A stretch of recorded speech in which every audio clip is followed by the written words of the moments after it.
Okay, just a few little words on YouTube today. I look at the analytics of this channel and they're not wonderful. I have some really amazing regular viewers who regularly comment. I'm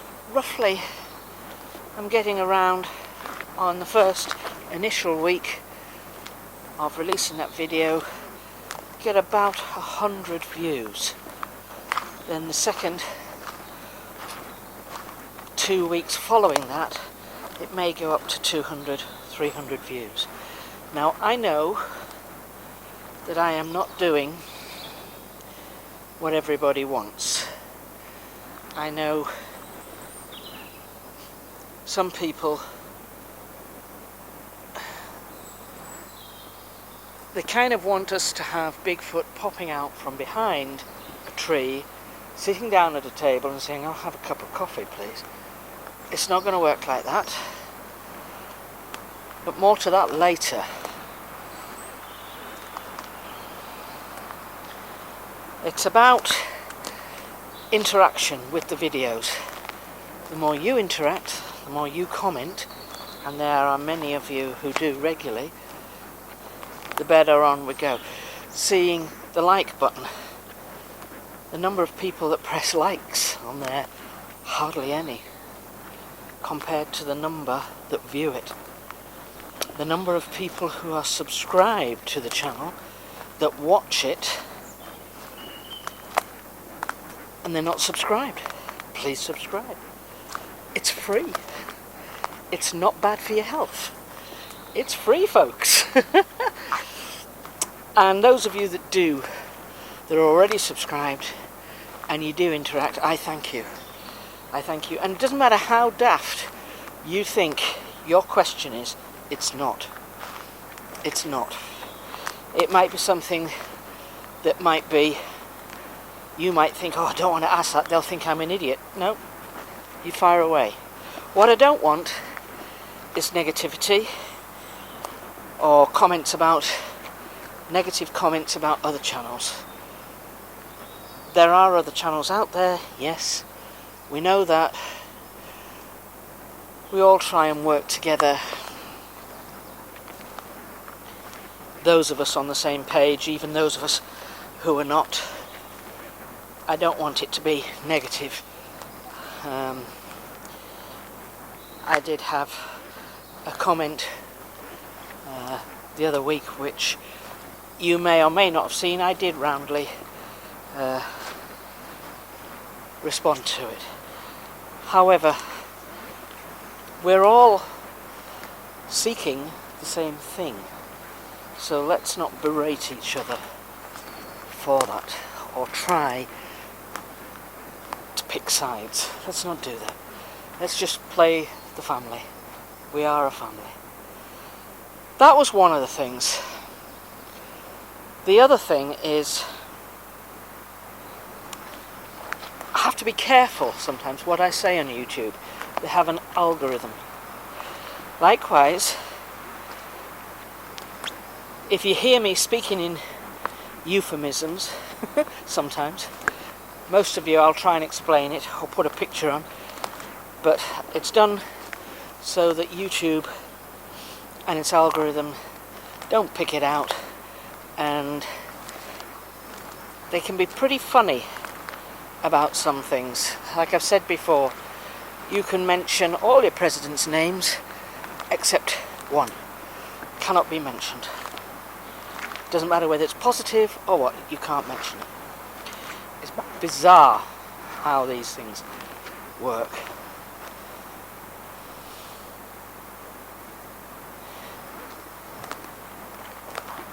As for the government, any country, I suspect that the UK government couldn't care less. But if you're in America, Canada and Australia, you know all about the forest people. You may claim not to, and you've denied it for years and years, but the denials appear to have stopped. They appear to have stopped. It's like very like stuff going on regarding UAPs. The denials have stopped, almost being encouraged. Now, is that because of cell phones, and at some point someone's going to record it, and because it's got really good metadata, and your metadata that is attached to your photograph, well, that's impressive.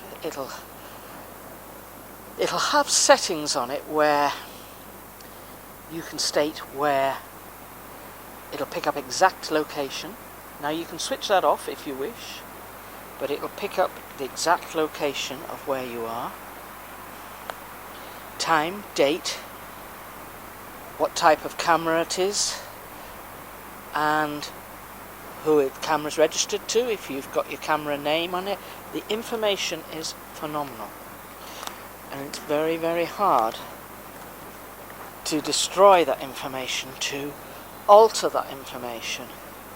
You can't really, and that's the problem that the governments have, is that once you share that information, the original copy of the photograph, once you share that and all the metadata that goes with it, they're going to struggle to be in a position of denying it.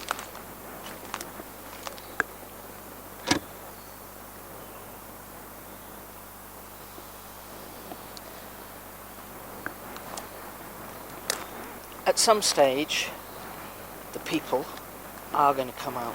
At some stage, they are. I don't know when, I've no heads up on that. But at some stage, they're going to come out. Whether we're ready for it or not, I don't know.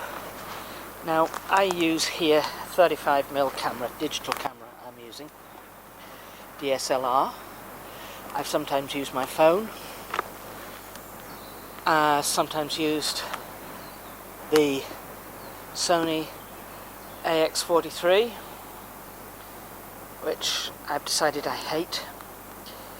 And I've sometimes used a little Canon Sure Shot, which I also hate.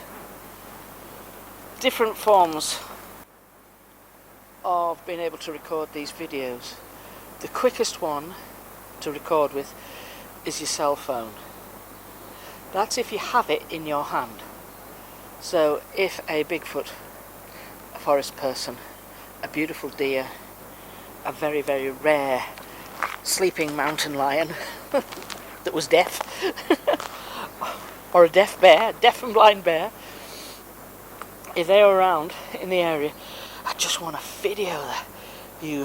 If you've got the phone in your hand, it's quick enough. Now for me, I would then have to enter in my PIN number, 6-figure PIN number, press OK, then the camera, then the video part, then focus in, zoom in, try and hold it steady, by which time any self-respecting bear, Bigfoot, Janu person, mountain lion, rare deer would have left the planet. They would have gone, totally gone. And this is the problem, where people are coming out with this stuff and saying, well, how come? How come nobody photographed it? We've all got cell phones. That's if you have the cell phone in your hand. What if it's in your backpack? It takes even longer. Now, the faffing on that I have done with this camera today, it's not an immediate press and play. Yes, I've got it in my hand, but it's not an immediate press and play.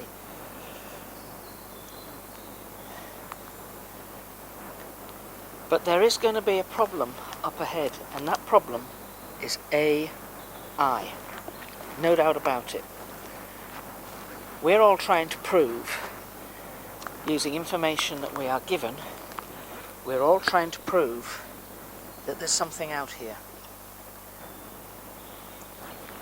And AI may come and undo all the work that those of us in the field, if you like, those of us that do research, are busy doing. AI may come and undo all that work.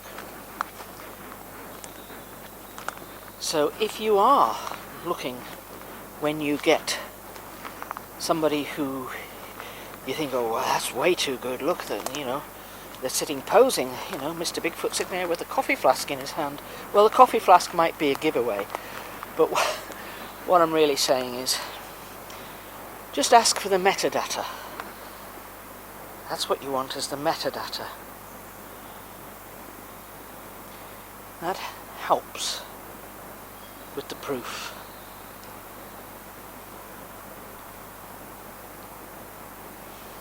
But AI is going to be a problem. It's going to be a real problem, because there are clowns out there who like to fake stuff, keep frozen Bigfoot heads in their freezer, and why they might be doing an installation, an art installation, to see how the general public react. I don't think so. I think that they're trying to make a sensationalist impression on everybody, but actually we're not that stupid. That kind of stuff does a lot of harm, a heck of a lot of harm.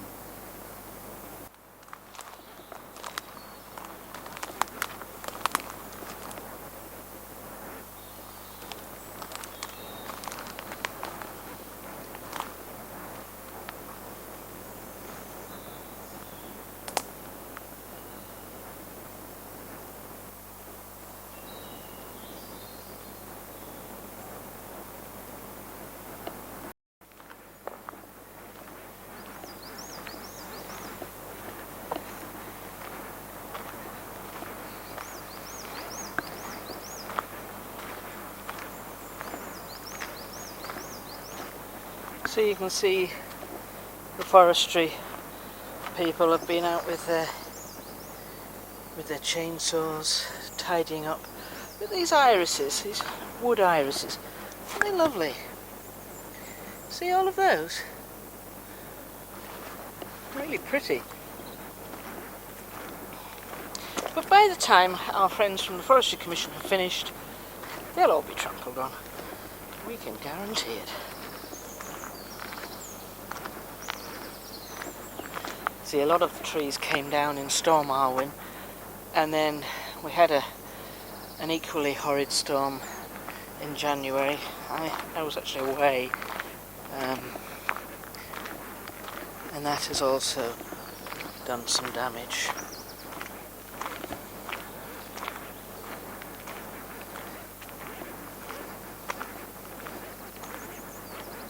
Now, I believe that there are people out there with extremely good footage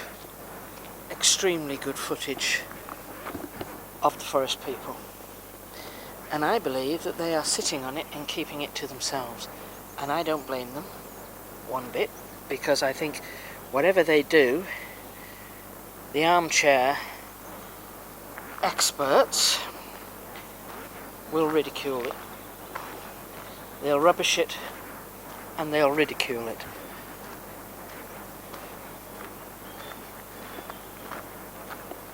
Which is a real shame.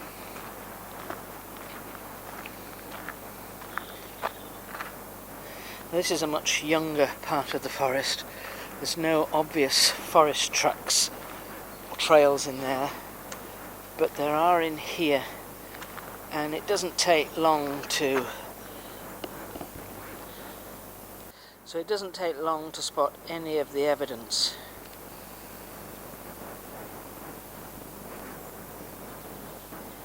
Look how close to the trail. I'm probably about 25 yards away, 30 yards away. Very close to the trail. It's not just that it's a tree that's down, it's ordered. They're all in ordered shapes, and we've seen the order.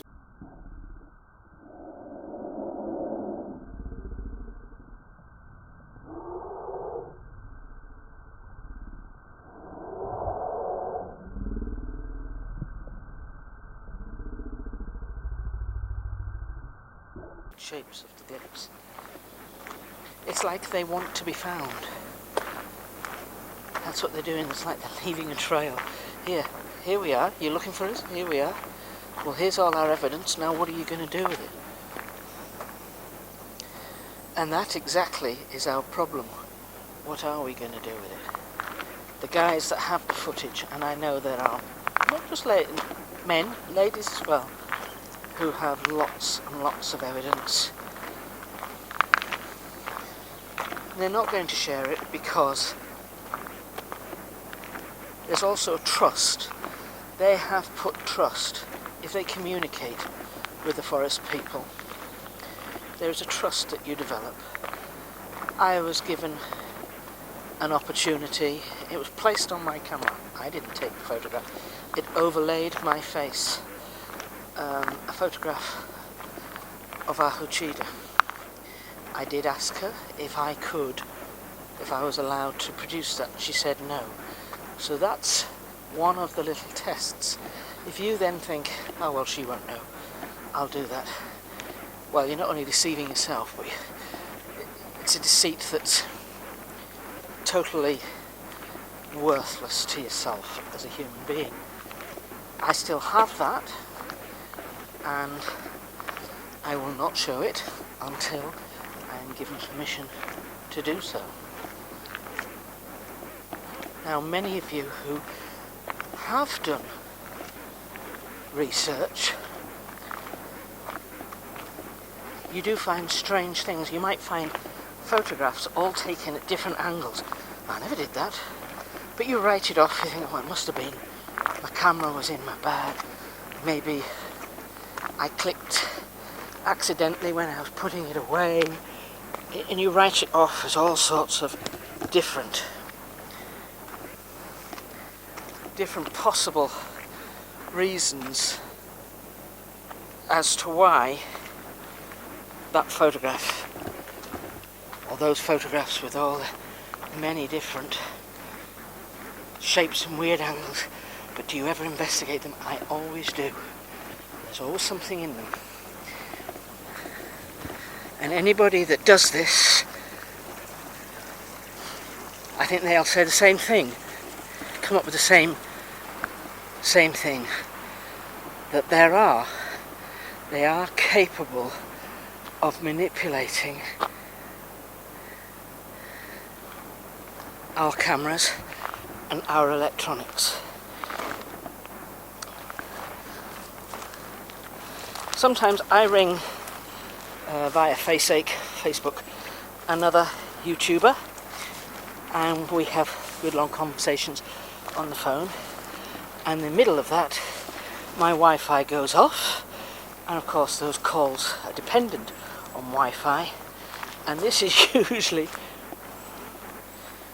down to my spirit help, as from Athenian, Abak, or Dacia Gaia, and they want to come in on it, and they're there to assist us, to be helpful and useful. Now, I struggle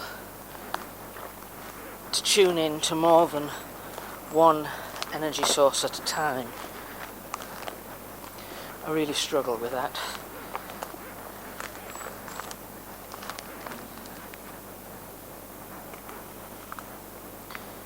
But they do improve our sensory situations. They improve them all the time. The visits that you get, the energetic visits you get, they're not in your room. They're sending an orb, or just sending energy, and that has an interaction with you. I mean, I sometimes feel I've got a headache, and wake up with a headache, struggle, get disrupted sleep. They show me lots and lots of imagery, which is the best way for me to pick up what they're trying to say, is in this imagery. And some of it can just be remarkable. Very, very on point. And we'll talk about that. I think I'll put a video out on that one and relay some of the things that I have seen. And these are like videos, just like an image that plays very clearly. Usually it's very momentarily, very brief. And I've had to say to them, slow it down. I've missed it. Whatever it is you're showing, it was too fast. I've missed it. But I think that's partly to do with the way their transmission of the energy works. So some of you may have had similar things, where you have seen a quick flash of something, and it's what I call in your wake sleep. So you're not fully asleep, you're not awake, your eyes are closed, and you're trying to drift off, and that's when they show me messaging that they want me to know. Sometimes, periodically, it can be 4 o'clock in the morning, and that has been quite regular of recent. I'm not always overjoyed, but I know it's information, and I think I might not understand the information. I might not even know what it is they're bringing me. But all information we see, we gather in. It's all stored, and we can get it at any time we wish. And something just ticks on, dawns on us when something has occurred. And that's this or that's that. And you don't give it the full origin and credit, or credit to the origin. You just think you're clever and you've stumbled across that, but those thoughts, those images, they were placed in your head probably a few months back. Might have been years back. You are drawn to this channel because you are a like-minded soul. There are a section of the community that watch for about 3 minutes and then they go. The videos aren't for them. But those of you that do watch this, you might sit and watch it and think to yourself, oh, I didn't know that, or, no, that feels right because I've had this happen, or that happen, or it just rings a faint bell with you.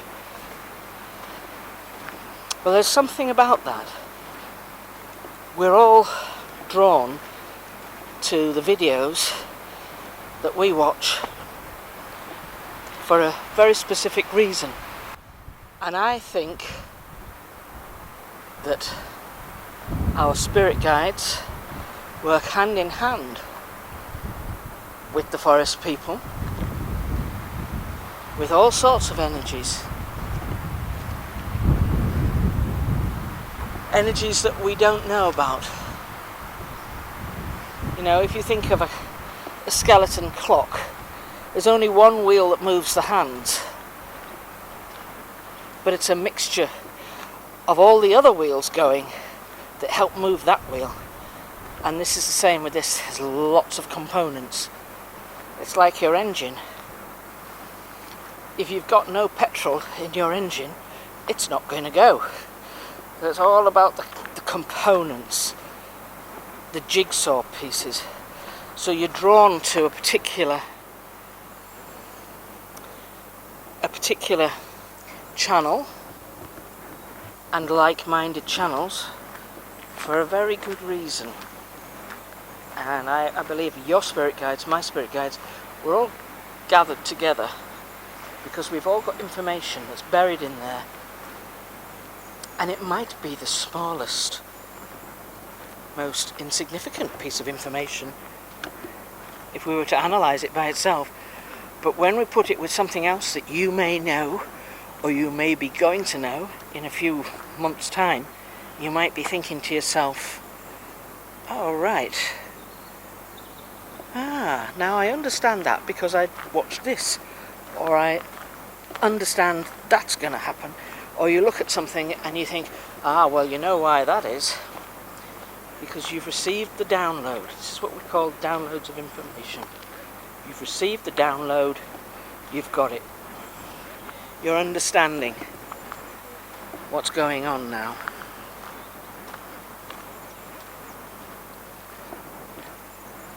So there is a reason why we're all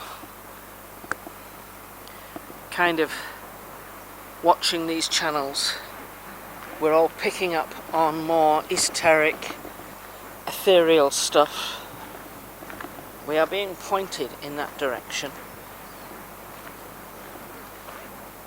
It's like when you go to school, you're given all this information, but you're forced to read it. And some of it just goes in one ear and straight out the other, because at no point in your life will you ever need trigonometry. At no point in your life will you ever need algebra. And you're thinking to yourself, what, you're just going through the motions. But with this, I think we're given information that we can use. We don't know we can use it yet, but we can use it. But when you reflect and think about things that have happened in your life,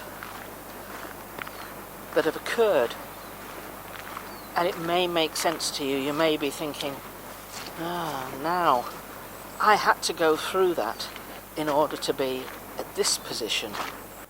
So this is our world. And it started off with the Genu people, the forest people. But actually, they are one of the many doorways.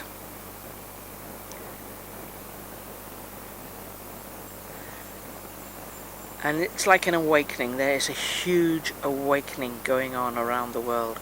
And your interest, your points of interest, your awakening is the forest people. That's your doorway in. That's what's got you interested. I think things are going to change, planetary wise, and just the fact that people are becoming more in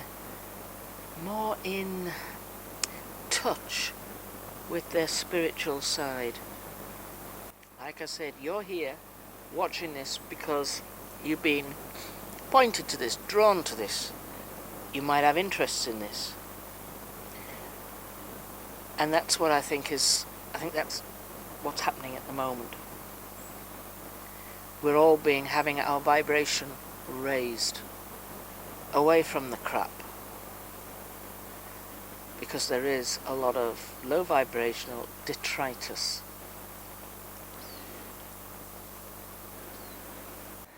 So with that, my friends, I'm going to say thank you for watching. It's it's a strange one this week. I don't know why I've been given to say it, but I'm hearing it a lot of the time at the moment, is that we're drawn here for a reason. We're trying to keep things high vibrational, and there's certain doorways that lead us into our high vibrational, our higher self, and that's what this is all about, I think. Anyways, have a great day. Enjoy yourselves. Have a great week. Love you lots. See you again. Bye.